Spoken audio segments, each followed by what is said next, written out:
তো বাংলাদেশের টি-20 ইতিহাসের সেরা ওপেনারকে চিন্তা করতে হবে, হয়তো চিন্তা করতে হবে, কারণ আপনি তামিমের কথা বলবেন, লিটন একসময় ওপেন করেছেন, হয়তোবা এর আগে আরও বেশ কয়েকজনের নাম খুঁজবেন আপনি যে আসলে কে হতে পারে, কে হতে পারে। কিন্তু খুব বেশি চিন্তা করবেন না, পারফরমেন্স বলছে যে মাত্র 45টা ম্যাচ খেলে বাংলাদেশের ইতিহাসের সেরা ওপেনার এখন জুনিয়র তামিম, তানজিদ হাসান তামিম। মাত্র 45 ম্যাচ খেলে 11টা 50+ রান করেছেন, যা তামিমের অথবা অন্য কোনো ওপেনারের নেই। হ্যাঁ, সাকিবের আছে 13টা, লিটন দাসের আছে 16টা, এই দুজন উপরে আছে, কিন্তু এরপরে জুনিয়র তামিম, তারপর রয়েছেন মুশফিক, মাহমুদুল্লাহ, তামিম। কিন্তু 3 নম্বর জায়গায় কিন্তু ওই যে জুনিয়র তামিম, এবং তিনি হচ্ছে ওপেনারদের মধ্যে সবচেয়ে বেশি 50+ রান করেছেন, সবচেয়ে বেশি তার গড় এবং সবচেয়ে বেশি স্ট্রাইক রেট। গড়টাও হচ্ছে 28 এবং স্ট্রাইক রেটটাও কিন্তু 130-এর আশেপাশে। সেই দিক থেকে আমরা বলতে পারি যে জুনিয়র তামিম বাংলাদেশের ইতিহাসের সেরা একজন ওপেনার। এখন আসা যাক, সত্যি কি তাই সেরা পারফর্মার? এই যে স্ট্যাট কথা বলছে, আমরা বলি স্ট্যাট তো কথা বলে, স্ট্যাট তো বড় একটা জিনিস বহন করে বা ভার বহন করে, তার মানে কি তাই? কিন্তু একটা প্রশ্ন তো সবসময় ওঠে যে জুনিয়র তামিম সবসময় সবসময় বড় ইভেন্টে ব্যর্থ হন। 5টা বড় ইভেন্টে খেলেছেন অভিষেকের পর থেকে: ODI World Cup, Asia Cup ODI, Asia Cup T20, Champions Trophy 50 overs এবং একটা টি-20 বিশ্বকাপ। কোথাও সফল হতে পারেনি, কোথাও ভালো কিছু করতে পারেননি। একটা 50 আছে এশিয়া কাপের ইভেন্টে আর একটা আছে বিশ্বকাপে, এছাড়া সব জায়গাতে ব্যর্থ হয়েছেন। এবং ওই যে 50 করেছেন তারপরেও কিন্তু তার গড়টা ওই ইভেন্টে মাত্র 13 বা 14। তার মানে কতটা ব্যর্থ হয়েছেন দেখুন। জুনিয়র তামিম কী করছেন, তিনি কিন্তু সিরিজে দারুণ করছেন। গেল এক বছরে সবচেয়ে বেশি ছক্কা হাঁকিয়েছেন বাংলাদেশের ইতিহাসে।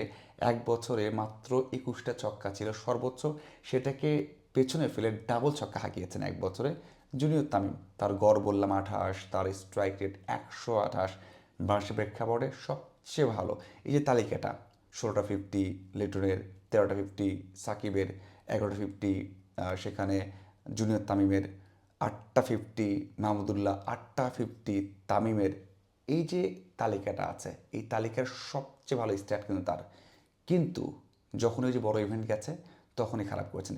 একটা ইন্টারভিউ দিয়েছেন প্রথম আলোকে, খুব স্বীকার করেছেন, খুব ভালোভাবেই বলেছেন যে তারও কিন্তু পীড়া দেয়, কষ্ট দেয়, কেন বড় ইভেন্টে ভালো করতে পারেন না, এশিয়া কাপে কেন ভালো করতে পারেন না, বিশ্বকাপে কেন ভালো হয় না, চ্যাম্পিয়ন্স ট্রফিতে কেন ভালো হয় না, সেটা নিয়ে নিজের মধ্যে একটা আক্ষেপ আছে। দেখুন স্ট্যাট কী বলছে। তার প্রথম যে বড় আসর ছিল সেটা হচ্ছে এশিয়া কাপ 2023 সালে, মানে বিশ্বকাপের আগে আগে। সেখানে 2টা ম্যাচ খেলেছেন, 2 ম্যাচে মাত্র 13 রান করেছেন, 6.50 তার গড়, এবং স্ট্রাইক রেট ছিল মাত্র 92।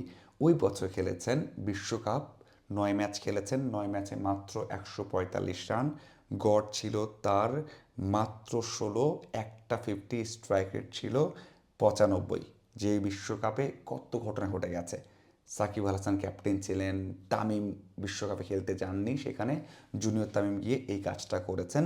এবং চ্যাম্পিয়ন্স ট্রফিতে 2 ম্যাচ খেলেছেন, 2 ম্যাচে 49 রান করেছেন, গড় তার 24.50 এবং স্ট্রাইক রেট 100। 2 ম্যাচে এই রানটা তিনি করেছেন। এখন আসা যাক টি-20 ফর্ম্যাট, যেটা তার সবচেয়ে পছন্দের, যেখানে এত এত রেকর্ড করেছেন। আপনার কি মনে হয় খুব ভালো করেছেন? একেবারে না। টি-20 বিশ্বকাপ 24 সাল, সেখানে 7 ম্যাচে মাত্র 76 রান করেছেন, গড় 10 এবং স্ট্রাইক রেট ছিল 96। বল ফেস করেছেন 79টা। এই হচ্ছে টি-20 বিশ্বকাপের তার পারফরমেন্স।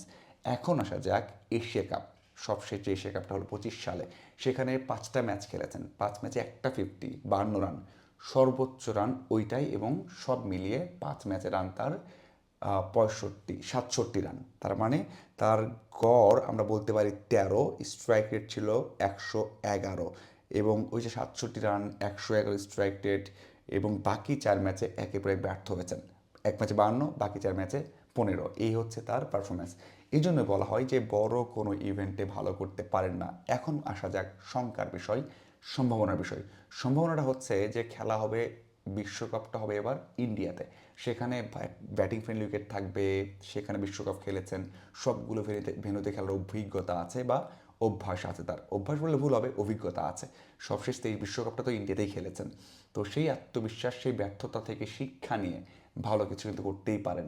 এখন আসা যাক শঙ্কার বিষয়, যদি না পারেন একটা ভালো কন্ডিশন, ব্যাটিং ফ্রেন্ডলি উইকেট যেখানে খেলেছেন সে অভিজ্ঞতা, সাথে আবারও খারাপ করা, টানা 5টা ইভেন্ট খারাপ করার পরে এমন সব ইতিবাচক দিক থাকার পরেও পারফরমেন্স ভালো, উইকেট পরিচিত, ভেন্যু পরিচিত, সেখানে খেলার অভিজ্ঞতা আছে, বিশ্বকাপের মতো হাইপড টুর্নামেন্ট খেলেছেন, তার মানে কি এরপর যে ভালো করতে না পারেন তাহলে হবে কি জানেন, আর জীবনেও ভালো করতে পারবেন না, জীবনেও ভালো করতে পারবেন না। কারণ এইটাই হচ্ছে সবচেয়ে সবচেয়ে বড় সুযোগ যে ভালো করবেন।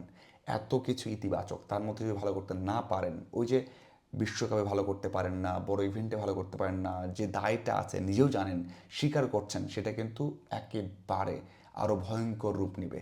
যদি না করতে পারেন তাহলে আর কখনোই করতে পারবেন না। আমি আপনাকে বললাম বা আমার বিশ্বাস যে এটাই সব মানে সবচেয়ে ভালো সুযোগ। যদি না পারেন আর কখনোই পারবেন না। এই জন্য অপেক্ষা করতে হবে, কেমন করেন, ভালো প্রিপারেশন নিচ্ছেন, ফর্মে আছেন, আমরাও আশা করি ভালো কিছু করুক, কারণ তার পারফরমেন্স, তার ট্যালেন্ট বাংলাদেশ জাতীয় দলের জন্য অবশ্যই কাজে লাগবে।